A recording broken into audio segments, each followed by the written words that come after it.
Pensive. Mike tossed, then he turned.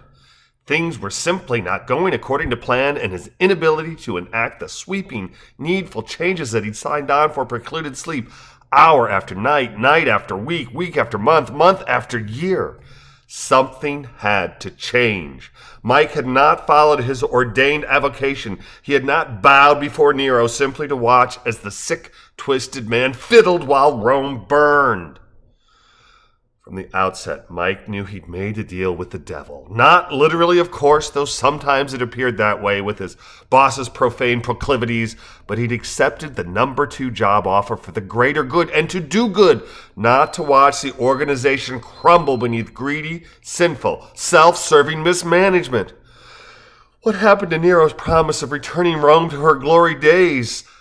Somewhere things had gone from doing the dexter to merely demonizing the sinistra, a great campaign device that had, with the gods directing the nation to sweep Nero and him into power, firmly placed the reins of Rome in their hands. But Nero's calls for pious action drowned in a fetid morass of moral immobility. Sometimes Mike wondered why he'd given up the governorship of India in favor of an empire-wide position.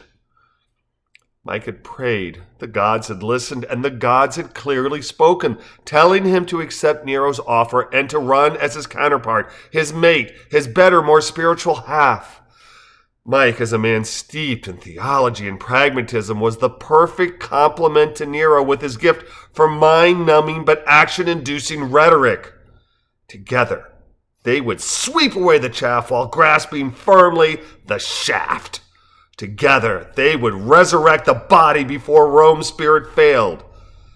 That had been their vision, their plan, their call to action. But as the years passed, Nero seemed content to merely castigate the jackasses for their pestilential policies without enforcing the old ways, the true ways, as Caligula had done. Mike sighed and tossed again. He knew it was the gods' hands that had pulled levers in polling booths, God's hands that had selected them as rulers of the land, God's hands that had sharpied in the appropriate ovals on ballots that had delivered unto them the highest office in the most powerful empire on earth. Mike had pledged that Rome would again be the gods, but Rome, caught in a miasmic swamp, floundered.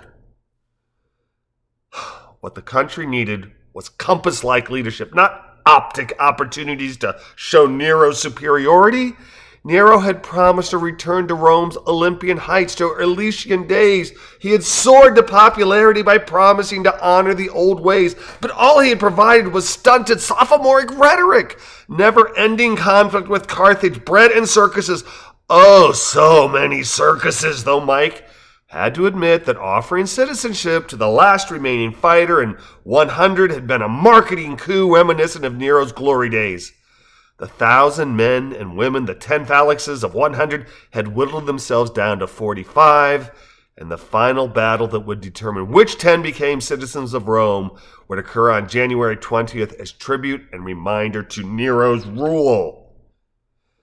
January was fast approaching, and the question in Mike's mind was how to displace Nero as emperor and to place himself in the coveted nation-ruling apex. Mike tossed, and he turned as he contemplated whom he could and could not trust, as he ventured forward in fashioning a Rome upon which the gods would again smile.